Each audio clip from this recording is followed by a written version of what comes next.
Tam Parijana Saritam Krishna Chaitanya Devam Shri Radha Krishna Padan Sahagana Lalita Shri Vishakanvitamscha Madeka Bandho Masangen Maguro Manmahadhana Manistarakamat Bhagya Madananda Namostute. Alright, don't touch set. I'm going to do Srimad Bhagavatam, 7th Canto, Chapter 1, verse 10. So, Shukadeva Goswami is answering the question regarding the Lord's partiality or apparent partiality towards the devatas against the asuras. That is a contradiction of his ontological nature. And so far we've been hearing in short how the Lord performs his Leela for the pleasure of his devotees. Reality, as it is said by Srila Sridhar Maharaj, is by itself and for itself. In other words, by itself because there's only one reality that truly is existing, the non-dual reality, Advaya Gyan. And that reality is for itself. You know, it's not for anyone else in the material world, but for itself means for the, in the internal energy or for the internal energy. So the Lord is performing his Leela by himself and for himself. Even when the Asuras appear to oppose him and the Devas appear to assist him, it is actually the Lord's own Shakti that is infused in them that allows them to actually oppose him in the case of the Asuras and assist him in the case of the Devatas. So in this way, reality is still for itself and by itself. Nothing outside the internal energy is able to actually participate, and nothing outside the internal energy is able to participate in that. And so the Leela is done primarily for the pleasure of his devotees. And the acts of sustenance that take place in the course of those Leelas in the material world, that is incidental. Like Krishna says in Bhagavad Gita, Paritranaya sadhunam vinashaya duskritam dharma samstarpanataya samabhavam yuga yuga. So in Bhagavad Gita, Krishna says to deliver the sadhus and to kill the wicked and reestablish the principles of dharma. And this way he's appearing in the material world, you know, yuga after yuga. This is the work of maintenance that is associated with the avatar. The avatar appears in the material world in order to, you know, maintain it. When there's a rise of a dharma and a decline of dharma, then in order to bring everything in the material world back to equilibrium, then the Lord performs his avatar Leela. But that is actually incidental work. That is not his main work when he appears as avatar in the world. His main work is to perform the Leela for the pleasure of his devotees, and incidentally sustenance takes place. That is what we've been hearing. Incidentally, that is happening. Just like when you're cooking, this example given by Acharyas, when you're cooking the food on a firewood, then your purpose is to cook the food. And incidentally, firewood is burnt to ashes. But your purpose was not to burn firewood to ashes. Your purpose was to cook the food. So similarly, when the Lord comes in the material world to perform his Leela, it is for the pleasure of his devotees. Incidentally, sustenance of the universe is taking place in the form of the destruction of the wicked and the reestablishment of the principles of Dharma. That is happening incidentally. But his main reason is the pleasure of the devotees. So in this way, he is not partial. In other words, he is not for someone in the material world or against someone in the material world. All of that is just the aropita, the superimposition of the conditioned souls who do not understand in truth the nature of the divine Leelas of Bhagavan. Janma karma chame divyami vamyaveti tatata.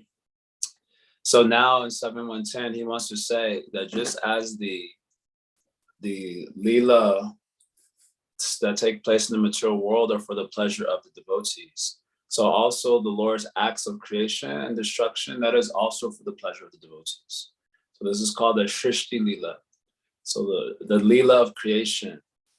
The Leela of creation, and again, creation, just doesn't mean from nothing. Creation means the unfolding of the universe from Paramatma, basically. And destruction means the enfolding of the universe from Paramatma. The Lord does not create from nothing. He creates from himself, so to speak, through his Maya Shakti. That is the meaning of creation here. And so this creation and destruction, for whom is that for? So here Jiva Goswami by the Atidesh. Atidesh means extrapolation, applying the conclusions from one topic to another topic. So the conclusion reached here is that the Lord's Leela is not for the sustenance of the universe. That is incidental. The Lord's Leela is for the pleasure of the devotees. That is the topic. So he's extrapolating from that conclusion to say this is also true of the Lord's creation and destruction of the universe. When the Lord creates, that is also for the pleasure of the devotees. And when he enfolds the universe, that is also for the pleasure of the devotees. That's what he wants to say here. That is why it is called a Shrishti Leela, the Leela of creation. So whenever this word Leela is applied, that means that it is Bhagavan who is doing the pastime for the pleasure of the devotees. So Shrishti Leela, Shrishti means creation. So the creation Leela, that Leela is for the pleasure of the devotees. And enfolding the universe is for the pleasure of the devotees also. So that is what is spoken here in 7.110, according to Jiva Goswami. So look at the verse now. Yada shishlikshu para atmana paro raja srijatesha pratak swamayaya sattam vichitra suriram surishwara shayishtamanastama era yatyaso. So yadasha shikshu para atmana paro. When the para means the Supreme Lord, when the Lord desires to create bodies, shikshu para. Pura. When the Lord desires to create bodies, so what type of bodies he wants to create? Jiva Goswami says here, when he desires to create bodies for the devotees. So at the time of universal destruction or enfolding, all the jivas are inside the body of Mahavishnu. So also there inside the body of Mahavishnu, the sadhakas who have yet to attain sadhya, all the practicing devotees, they have nice devotion also, but they have failed to achieve the sadhya. Bhav bhakti, prem bhakti, that's what we say the sadhya is. So he desires to create bodies for those devotees, the sadhakas who have yet to achieve perfection. Yadashu shikshu para atmana para. The word atmanaha, Prabhupada translates here as the jivas. So which jivas though? There are so many jivas inside Mahavishnu. So which jivas? The jivas that have devotion to him, the sadhakas who have yet to attain perfection. For them, he is unfolding the universe to give them bodies by which they can complete their sadhana. This is just a sidebar. The material body is usually taken as this negative thing, and most of the Vedanta tradition, yoga tradition. But without the material body, you cannot do any sadhana. If you had no body, what sadhana you would perform? You cannot do karma, jnana, or bhakti without a material body. So the jivas are inside Mahavishnu without any body. And so to show compassion to those jivas, Raja Srijatyesha Pratak Swamayaya. Swamayaya means his own Maya. That is the meaning. Prabhupada is translating here as by his own creative energy. Swamaya, Jiva Goswami says, means out of compassion, out of his own compassion. The word Maya can mean mercy also. And the word Maya has many meanings, but some of the prominent meanings is deceit and mercy.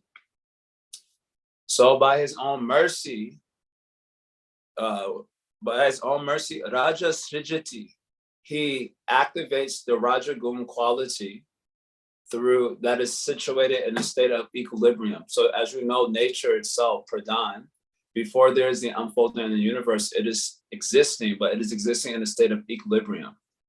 Rajagun, Tamagun, Satagun, they're all in a state of equilibrium. Remember we were hearing how the gunas, they usually, one becomes ascendant and it suppresses the others. But when they're in a state of equilibrium, the nature is completely neutralized. That is how it exists inside Mahavishnu before the unfolding or creation.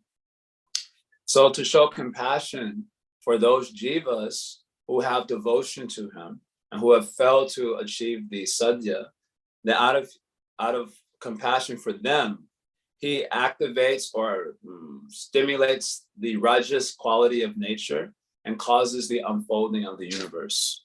So that means that his purpose in creation is for those particular personalities, the devotees, the sadhakas.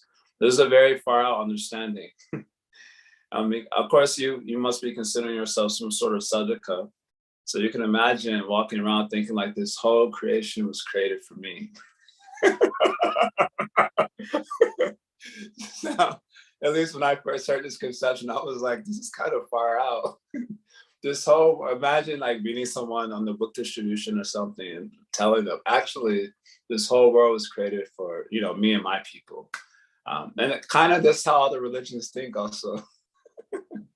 They have some sort of special position in the universe. So it looks like we got a little bit of some of that conception too.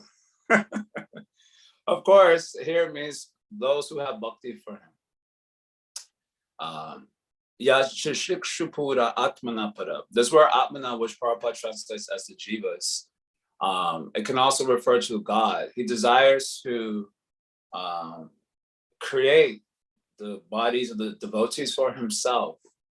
And that means he desires to create the bodies which will be the seat of his own abiding. That means he wants to sit there in the heart of his devotees. The sadhakas also, he wants to sit there in their hearts and taste their devotion as their journey toward, absolute beatitude and their journey towards perfection. He wants to sit there and taste that. That is the meaning here, very interestingly. So by his own mercy, he activates the rajas quality of nature and the unfolding of nature begins. Sattvam vichitrasu rirangsa ishara. That same Ishvara, or Supreme Lord Paramatma, when he desires to, means he desires to, Prabhupada's translated Riramsu here as desiring to act. He desires to, how is the other translation of this word? Yeah, he desires to act or like perform pastimes in the heart of the sadhakas. Vichitrasu means the different bodies of the various devotees who have their different progress and different devotional resolves. Some are after Dasya Bhakti, some are after Sakya Bhakti, some are after Vatsalya Bhakti, some are after Madhurya Bhakti. They have their different resolve in their journey toward the absolute. Every devotee has a sort of different, Polaris, a different Polaris star, a different North Star, which is their guiding light in the deserts of material existence. And I often speak to the point that most sadhakas have not really identified their North Star. That is why they're lost in the desert. And we always feeling all the time bewildered, we get upset at Krishna and so on, because we haven't identified our North Star to keep us, moving in the right direction towards sadhya, despite the vicissitudes of life. So he wants to sport in the hearts of the devotees with their different devotional resolves, mati. Vichitrasu here means those different bodies of the different devotees. So when in other words, when he's maintaining the universe, the purpose of his maintenance is to sport in the hearts of those devotees. There's no other purpose. Incidentally, of course, the whole universe is being maintained. But the purpose is for sporting in the hearts of the devotees. This is Jiva Goswami's statement. And lastly, Shayishama Nastame Era Yatyaso. That same aso here also referring to God. When he desires to sleep, so sleep means when he desires to enfold the universe. Then at that time, Shayishamanas means your sleep. At that time, the tamagun gets activated and then the universe is destroyed. Tamas is destructive energy or enfolded back into Bhagavan. So in this way, the whole play of creation, maintenance, and destruction, that too is also for the pleasure of the devotees. That is what Jiva Goswami wants to say. He has quoted one verse in Sridhar Swami's comment as a pramanam for this idea. The verse is 11th Canto, chapter 3, verse 3. Antariksha, one of the Navayogendras is speaking to King Nimi. And he quotes the last line of the verse, which says, Swamatratma prasiddhaye. I'll just read the translation of the verse. Almighty armed king, by activating the material elements, ibhir bhutani bhutatma, by activating the material elements, the prime evil soul of all creation, bhutatma, has sent forth all living beings and higher and lower species, so that these conditioned souls can cultivate either sense gratification or ultimate liberation according to the desire. So the Bhutatma here, if you look at the verse 11.3.3, Bhutatma here means the soul of all that comes to be in this world, that is God. So he activates the material elements, Mahabhuta or Mahabhuja. These are all the various material elements. Mahabhuta is a reference to the elements of nature. He activates these material elements in order to create bodies. So Sarja, Ucha Abachani, says he creates high and low bodies, Adya, the Supreme Lord. Now, for what purpose? This question is coming up. For what purpose? Swamatratma prasiddhaye. So this last line is the line that Jiva Goswami quotes for this conception that we're hearing, which is kind of far out. So the word swa here, he says, refers to Bhagavan. And matra means one who knows Bhagavan fully by worshiping him, right? As Krishna says in the Gita also, it is like aham sarvasya prabhava. There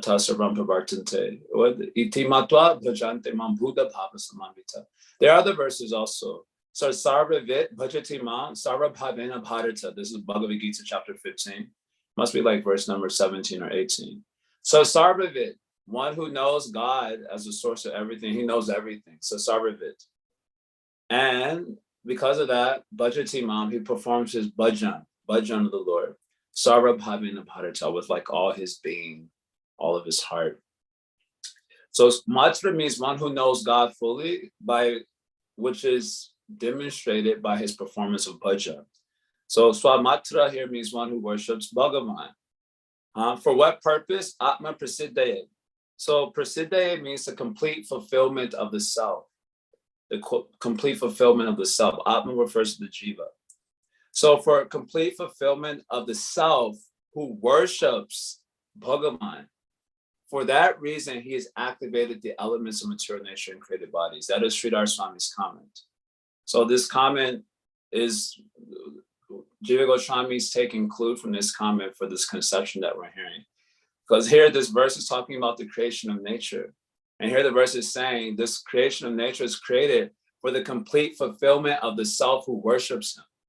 So not for everyone, but for the complete fulfillment, that means Sadhya Bhakti. Right now they're doing sadhana, they didn't complete their sadhana. For complete fulfillment happens when you attain sadhya. So for the complete fulfillment of the self who worships him, then he is unfolding the universe.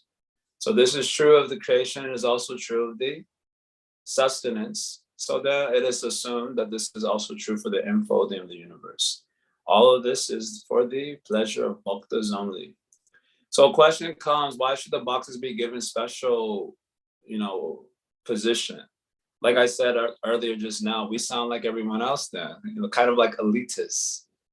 This whole world was created for us only.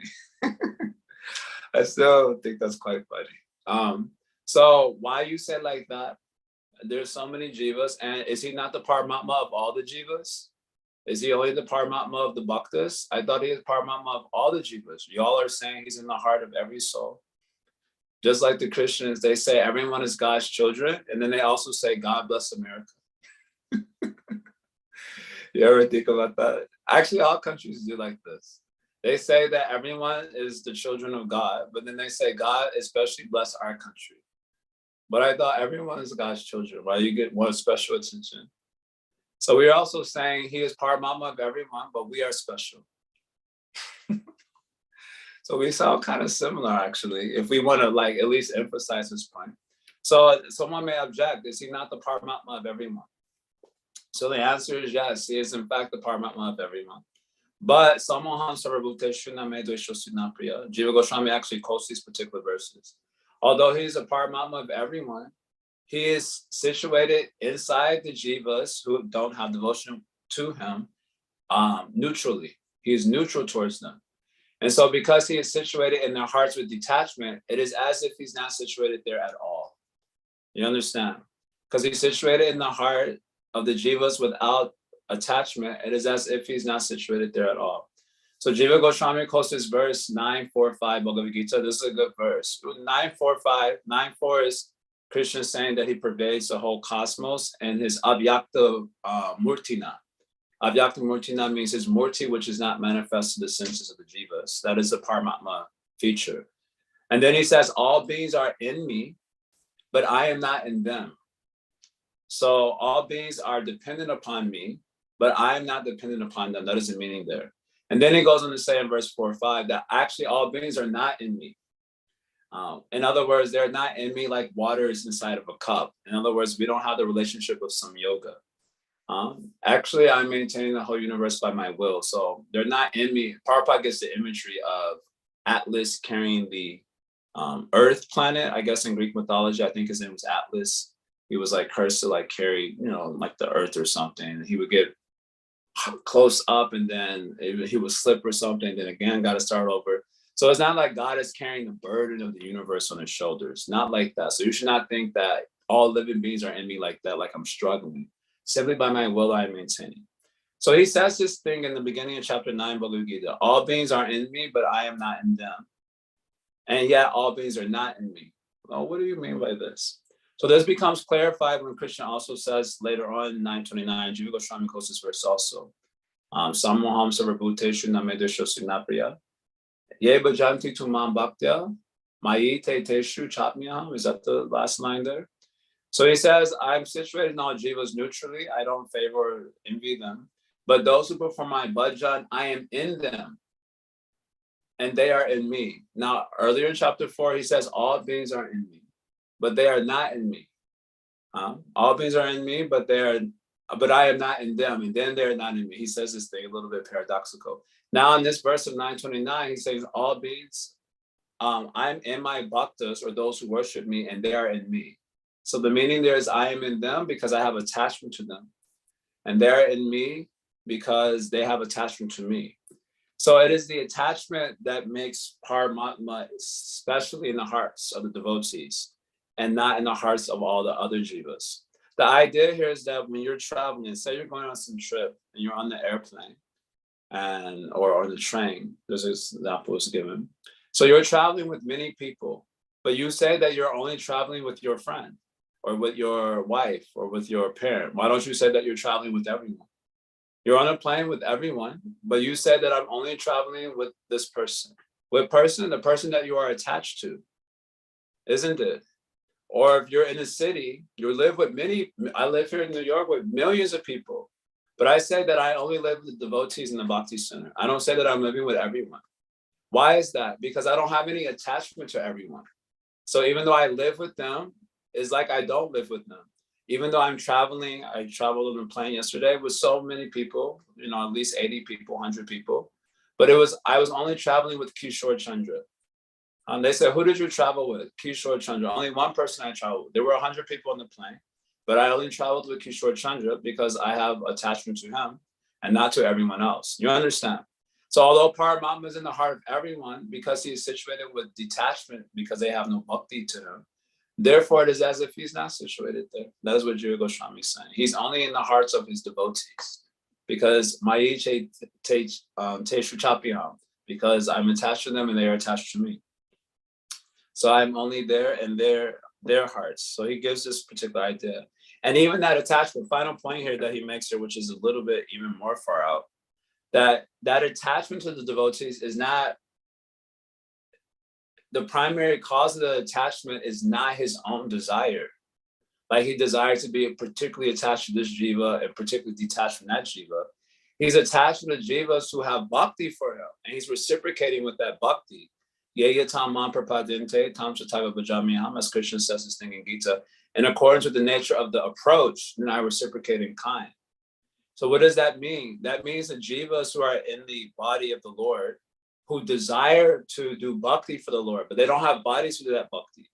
So their bhakti becomes the cause of the creation, right?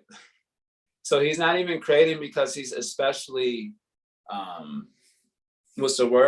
partial to the devotees. In other words, he has, it's not that his desire is primary in the creation of the devotion, the universe. What is primary is the bhakti of the devotees. And in reciprocation with that bhakti, or in responsiveness to that devotion, then his desire to reciprocate with them and thus give them bodies by which they can complete their bhajan is activated, so to speak, and he generates the universe. So this also supports the idea that God is not partial, but like a desire tree, he's simply reciprocating according to the desires of jivas. Desire tree means if you go before the tree, then it produces the fruit according to your desire. Whatever you want, it will give you that. You can say it's some mythological tree, but it's a tree that we hear about in Shastra. So the tree is impartial. Whoever approaches the tree and asks for something, it will give them that. So, and for those who don't approach the tree, they don't get anything. So similarly, most of the jivas, they don't approach Bhagavan, so they get nothing. And perfect reciprocation, perfect responsiveness. And those who do approach them, then they get their desires fulfilled. So the devotees desire to do bhajan, and that desire causes the Lord to give them bodies by which they can do that bhajan. And so creation takes place. In this way, Jiva Goswami is trying to reconcile all these ideas, the Lord's Leela with creation and destruction and sustenance, with the point that he's impartial, even though it appears to be partial. So there's a very interesting idea. So we're going to pause here and see if anyone has any comment or question, anything to say. Hari Sham says, it seems from 1133 that it's equally for the sense gratifiers as the sadhaka. Yeah, that is how the devotees have translated it. Everyone can walk around now thinking the world was created for them. Yes. So yes, that is also the benediction of the Lord, that everyone can walk around thinking whatever they want, and reality seems to confirm their conception of life, isn't it? That is the interesting thing about subjective experience. Everyone's right from their own subjective perspective. Yes, anyway, that is also how the devotees have translated that verse, but Jiva Goswami is taking Sridhar Swami's comment on that particular verse. So for the complete fulfillment of the self who performs bhajan for Bhagavan, for that reason he has unfolded the universe. So that is Sridhar Swami's take. And I guess he's getting a hint from that. And Hari Shan looks like he has something else. He says, and the purport to this nice verse, this nice verse is also given in support of this verse. You quote all the time. I'm pulling it up now. Oh yeah, Buddhendriya Mana Prana, Janana Asraja. Matratam Chabhavartam Cha Agneya Kalpanaya Cha. Yeah, so the Prabhu generates the Buddhi, Indriya, Mana, Prana of the living entity so that they can pursue Dharma, Artha, Kama, Moksha. Yeah, so there appears that Bhagavan is created, it's for everyone. But the for everyone is incidental. That's what we're hearing from Jiva Goswami. For everyone, it is incidental. For the devotees, it is specific. And the real cause of that even is bhakti. It is the bhakti of the devotees that is the cause of the universe. Interesting thing, just thinking about how the world thinks about things now, especially the secular world. Our conception then is that love is the cause of the universe. Insofar as bhakti means love, then the real cause of the universe is love. And the nature of love, or bhakti, non-dual love, the nature of love is that it seeks itself, right? Love seeks its own self. It doesn't seek anything else.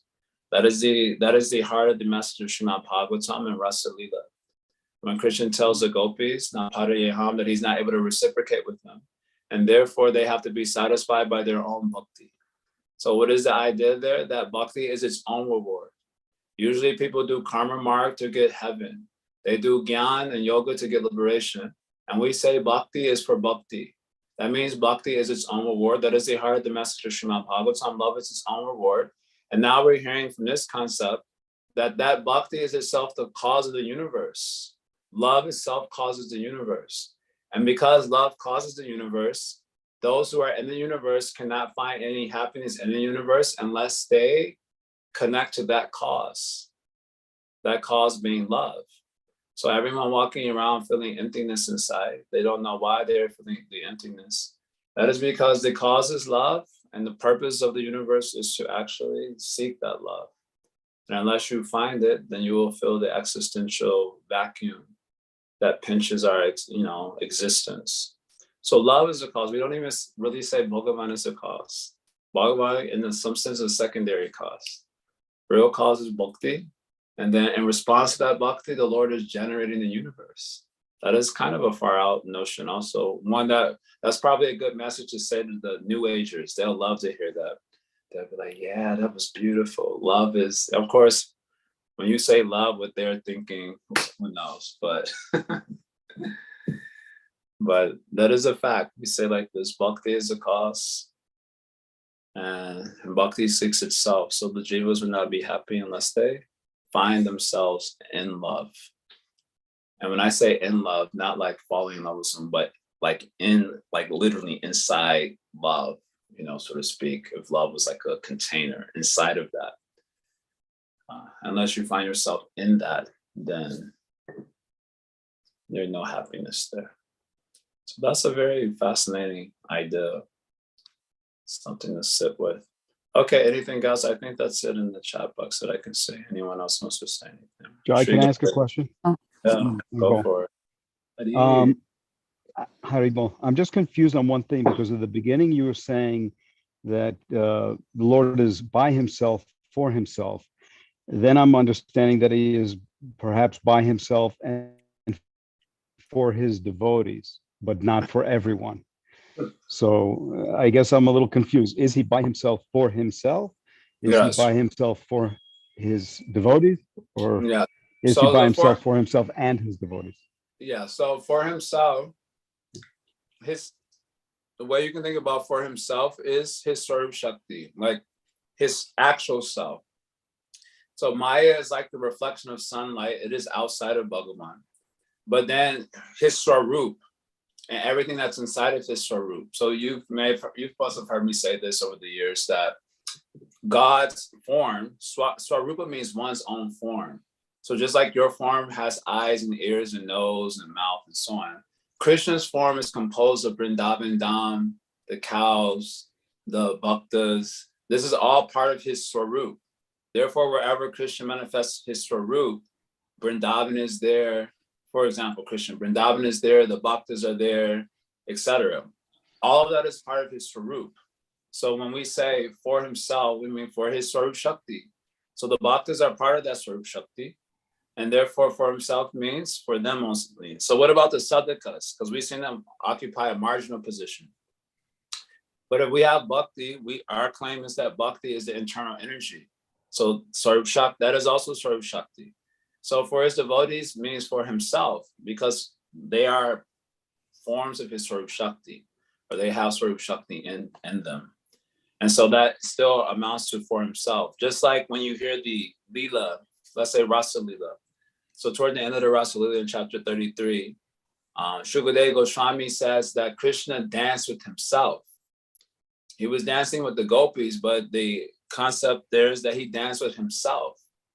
Like a person sees his reflection in their own mirror and, let's say is dancing. So the gopis are like reflections of his own self because they are Swarup Shakti. And therefore, the idea that he danced with other people's wives is nullified.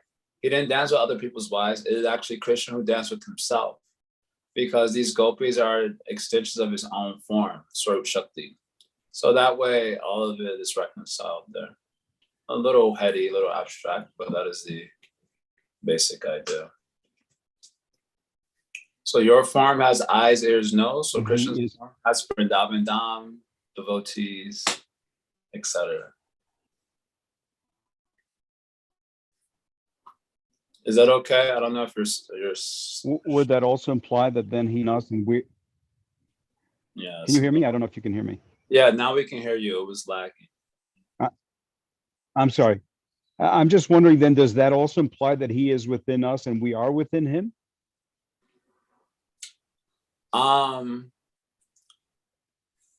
To the degree we are bhaktas, to that degree you can say we are in him and he is in us. Mai te te shu chapiham. Because that is what Krishna is saying in Bhagavad Gita. Yeva mam bhaktya. He says, those who do my bhajan with devotion, then I am in them and they are in me because of the attachment. So to that degree, you can say like that. We're not fully in Krishna until we're fully Krishna conscious. Right. And because Krishna reciprocates in accordance with our devotion, he's not fully in us until we're fully Krishna conscious. That was the whole idea of telling the point that even though we travel with 100 people, we actually only travel with the people we're attached to. Right. Got it. So we can say like that. To the degree we are Krishna conscious, to that degree, he is in us and we are in him. To that degree. But otherwise, mostly he's not in us. Got it. He stays away from the ghetto. Thank you, John. One last thing, just an observation from yesterday, and I'm wondering if it's correct. Is it fair to say that the demons and devatas do not have free will, based on yesterday's verse? Well, I always like to say in these classes, the word free will is a little bit of a misnomer. Our will is never free. It's always under the influence of some Shakti. So in the material nature, our will is under the influence of the Maya Shakti. Or else, if we're bhaktas, then our will is under the influence of the divine Shakti. So they have will. Everyone has will. The Devas and the Asuras have will. The Devas also have the will to support Bhagavan. And the Asuras have the will to oppose Bhagavan. So that is the free will that you're speaking to. They do have that free will. But even that will to support Bhagavan or to go against Bhagavan is not able to reach its mark unless supported by Bhagavan's own energy. So they have that will, but that will needs the support of the internal energy in order to support in the case of the Devatas and in order to oppose in the case of the demons.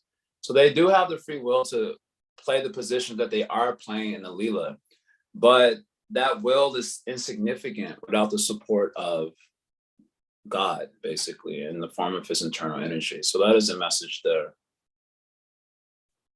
Just like us, weak devotees, sadhakas, we have the will to do sadhana bhajan. We associate with it. We have some will to do bhakti, but unless we get the support of the internal energy in the form of Vrindavan Dham, devotee association, the deities, etc., we would not do anything.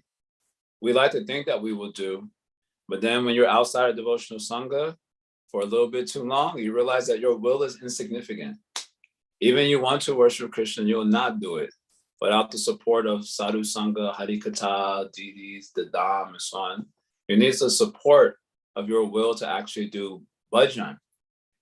And because if we're intelligent and we always live in the Dham, we live in Harikatha, we live with devotees, then we think that, oh, just see how I'm so nicely doing bhajan. No, homie, you're not doing bhajan. Your bhajan is being supported by another energy that you don't see, you don't appreciate. Then when you go outside of the association of devotees, you go outside the Dham, then immediately it is seen that suddenly you're like, I just don't feel inspired, and then you start finding fault with everyone, and then you just stop chanting Hare Krishna. What am I doing?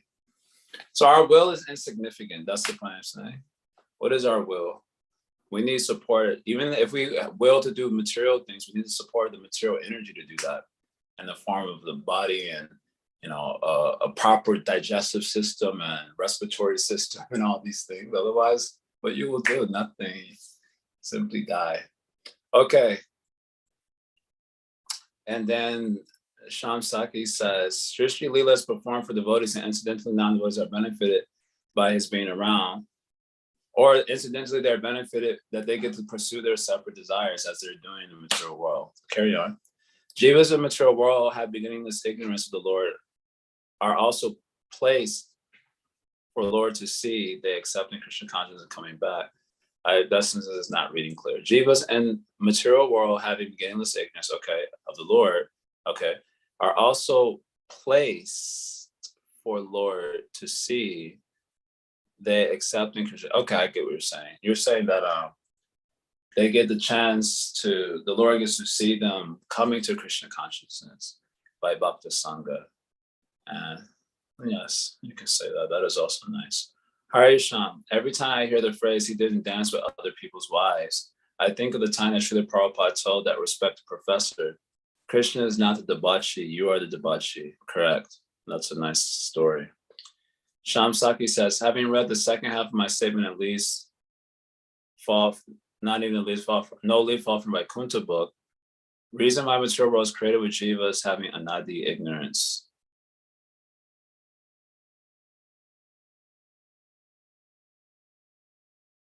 Okay, I think that you're just saying that's where you read it from. Okay, Siddhari, or whoever inside. Hare Krishna, Prabhu. Prabhu, I was wondering that you mentioned today in response to another devotee's question, Shri Kanpo's question, that the degree that we are surrendered to Krishna, to that degree Krishna is within us, and to that degree we are in Him. Now, is that implying that there's like a gray scale going from white to black? My 1 foot is in and 1 foot is out, or and then some devotee was asking me some time ago regarding like when we chant holy name, we hear that there are 3 stages of chanting holy name. There's a Nama Prat, Nama Bhas, and Shuddha Nam. But it seems as we're explaining that there is not just 3 stages. I think those are the 3 milestones, and there's a big sea there in between, or there's a big distance in between those stages. Is that something which you have found, or is that what Shastra says? Are these 2 questions? Well, I think they're related, to the degree where we are in Krishna, and holy name is also Krishna, so I thought they're of the similar type. There being gradations of our experience or relationship with Krishna, whether it be the holy name or being within Him. Yeah, this is how I'm thinking about your question intuitively. It's a question of attachment, and Krishna is the perfect reciprocator. Just like in romantic relationships, for example, or even in friendships, we're not perfect reciprocators. Sometimes a friend wants to play around, but you want to be serious. And sometimes a friend wants to be serious, and then you start playing with them and they become upset. Same in romantic relationships, we don't know how to perfectly reciprocate with the attitudes of those we're around. This is what makes us imperfect lovers on all fronts, whether we're sons or friends or lovers. We are imperfect. We don't know how to perfectly respond to the moods of those we love. But Krishna is not like that. He doesn't have that defect because he is Paramatma inside everyone's heart. So he knows how to perfectly respond to the hearts of the devotees. So the idea is that in accordance with the nature of their attachment, he knows how to respond to that. I don't know, thinking of it like a gray scale, so to speak, or like a sliding scale. But I don't know if that's a useful way of thinking about it. Maybe it is. I don't know if that's the best way to visualize it though. But more like God is able to perfectly respond to the nature of the mood of that devotee. So the devotee is having less attachment. So the Lord is not imposing himself at that time. He's responding perfectly with the nature of that mood, Bhava Grahi Janardana, as we said. And when the devotee has more attachment, then the Lord is perfectly responding to that attachment. He's equally giving, responding to that. He also becoming equally attached. So in that sense, to the degree we are attached, to the degree God is attached, that is due to his perfect responsiveness to our predilection toward him. If he were to do more than we could take, then, we might become atheists. Like sometimes I always joke, I would go before the altar and pray to God that do what you have to do to help me. But if you were too heavy with me, I'll leave. If you're too heavy with me, I won't be able to take it. I'm gonna leave this religion. I'm gonna leave you. I can't take it. So God knows how to perfectly reciprocate. Another example, this is somewhat related. Well, people are sometimes complaining about their guru. Oh, I wish I had this type of guru, that type of guru, or why my Guru Dev doesn't do this, that, and the other. But my kind of realization on that is that you got the type of guru that you needed at a particular place in your sort of journey towards the absolute. You got that sort of groove, because if you got more than that, it would have been too much or it would have been too little, according to where you're at. And then that would have been discouraging, you would have left. So maybe a better visual, I don't know if this is a better visual, I guess this is how I'm intuitively thinking about it, is that it's a perfect responsiveness to the heart of the devotee. And so you can say the same is true with Nam, Namabhas, Shuddha Nam. So Nam is actually only Nam, as you said. Nam is Krishna himself. So the qualifier Shuddha or Abhasa or Aparad just refers to the attitude of the devotee. And so the name is responding to that attitude. When the devotee does Aparad, so the name responds to that by Aparad, without Radha, he separates himself, he keeps himself distant from that devotee because of that devotee's attitude. When there's Abhasa, that means there's an intentionality of moving closer to Bhagavan. And so Bhagavan's moving closer to him, and perfect responsiveness to that. And then the qualifier Shuddha, pure, means that the devotee is head over heels for Bhagavan. So Bhagavan head over heels for the devotee. And that way it might be more useful to think of it as like a reciprocal responsiveness to the movements of the heart of the devotee. I don't know, that's the way I'm thinking about it. I don't know, what are your thoughts on this answer or whatever? Okay, so you are saying that there are many gradations there. It's not just those three kinds of relationship with the holy name. Depending on our attachment and our mood, there will be there may be a long distance between even chanting Namabhas to having a pure attachment for Krishna, which is complete, in relationship with him, something like that. Yeah, you can say like that. I don't see what's wrong with that. These taxonomies are to give us a general idea of, these taxonomies are these taxonomies are meant to create a container for how we think about life for how we think about life, especially when we're going through life's vicissitudes. So, the vicissitudes of life also tend to impact how we relate to God. Oh, God is unfair. So you need all these sort of taxonomies and philosophy and theology as a container to help protect you from nature's movements, so it doesn't impact your, progressive movement towards Bhagavan. But movements of the heart are not so black and white. There's only these three, and that is a helpful framework for helping us think about our relationship with God, which is mysterious at the end of the day. Sometimes we feel very connected, sometimes we feel very disconnected. So that relationship is very mysterious, but these taxonomies create a healthy container to help us deal with the sort of highs and lows of dealing with a mysterious reality that we accept exists, but we can't exactly perceive it just yet with our senses. Sometimes we feel viscerally connected, sometimes we feel utterly devoid of, any relationship. So we need this theology and so on. It's just helpful for that. But it's not like we should go around making a case necessarily. Thank you, Prabhu. I have a follow-up reflection. I'm not sure if anybody has a question, otherwise I want to share. You were mentioning how you would go in front of the deities and verbally you will share, and then do what you can to help me bring close to you, but don't do too much. Otherwise, I may not be able to handle it. I was thinking of the connection is something which like in India, whenever I speak to my parents or relatives and tell them, hey, you should chant Krishna's name, and they tell me, hey, I'm always thinking of Krishna. Whenever I'm doing, always thinking in my heart about Krishna. It's going 24 hours.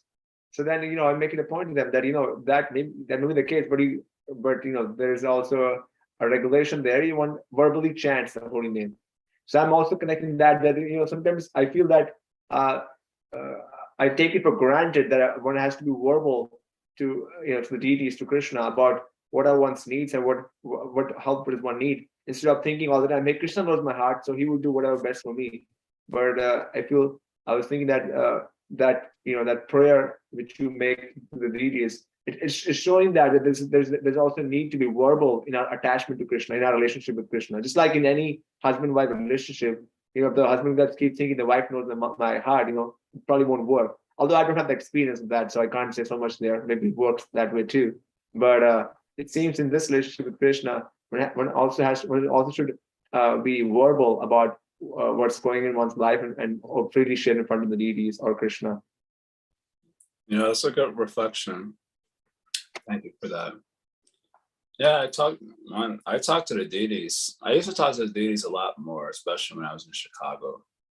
And I would complain to them and make argument with them also. Just don't do it in public. Otherwise, they may call the psychiatric ward. Radha Govinda Maharaj, he has this thing. He says, bhakti means that when you get home from work, you make some tea, you offer it to Krishna, and then you sit down with Krishna and tell him how the day went. And he says, this is bhakti. I was very touched by that when hearing that. I think Hari Sham shared that some year or two ago. And that always just really touched my heart. He said, this is bhakti. You come home from work, make some tea, offer it to Krishna, and you sit down and say, this is how the day went. So nice. Okay, I think maybe Gail has some question. I think Athena has left already. Hi, Krishna Prabhu. Yeah, just to go back to the fact that Krishna unfolds this universe for the sake of helping the bhaktas, come back to him.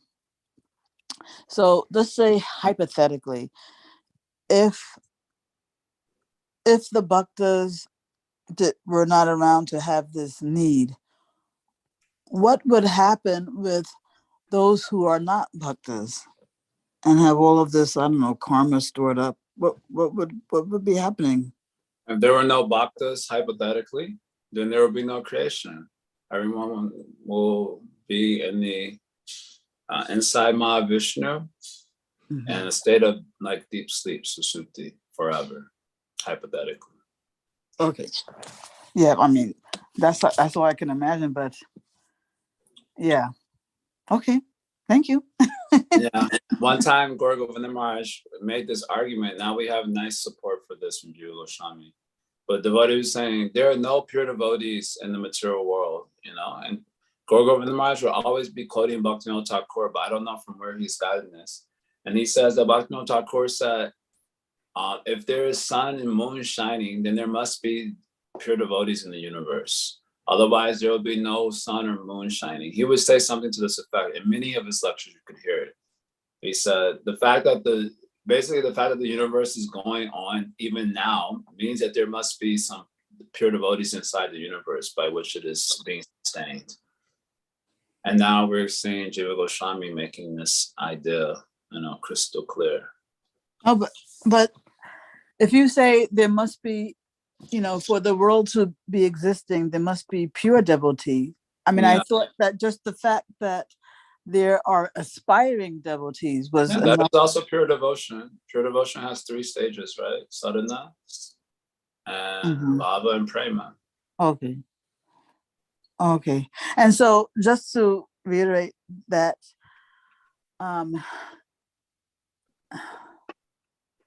so Krishna's mood is that, okay, I'm unfolding this universe for my devotees.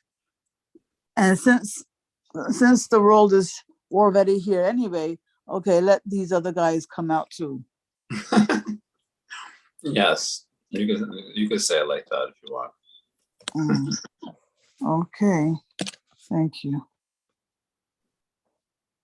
Sorry for choppy messages, out walking. That's why I'm mentioning none of us are bhaktas beginning this ignorance. How can we be bhakta? So I would think creation for those who are a level above beginning this ignorance, jivas who have received some mercy in this life and are on their way to perfection. Yes. So bhakta means sadhaka. So sadhaka means that you must have gotten the mercy of some sadhu. Otherwise, how you become sadhaka? So those sadhakas have not yet achieved perfection, but they're having genuine bhakti. So for them, that is unfolding, no problem. Okay, so we'll maybe pause there for today. I hope the subject matter is getting clear. It's getting clear for me also, this was quite a mystery for me for the last 2 years. section of the Bhagavatam, an explanation. Now it's kind of opening up a little bit. It's inspiring. I think from today's class, we forget that God is not even the primary cause of the universe, but bhakti is. According to these explanations, bhakti is the cause of the universe. So this is a good message you can share with the New Age people who want to hear that God is love and love is everything. So now we have some way to be relatable to even those types. Listen, I didn't understand Shamsaki's question in the chat there. You mean the last little statement? Yes. No, she had made an earlier comment about, if we all have beginningless ignorance, then there's no bhakti there. So, so she's saying there that the creation must be for those who are a level above beginningless ignorance jivas, who have received some mercy in this life and on their way to perfection, which amounts to the class itself. That's what her point is, actually the class itself. Yes, that's who we're talking about, the people who are a step above beginningless ignorance and they have bhakti. Maybe a softer, Harisham says, maybe a softer landing would be the world exists for self-realization. And once they come into the house, we can drop the real bombs. Yes, according to your inspiration, Paramatma will, give some signal, say it like this, say it like that. And then you can preach. Okay.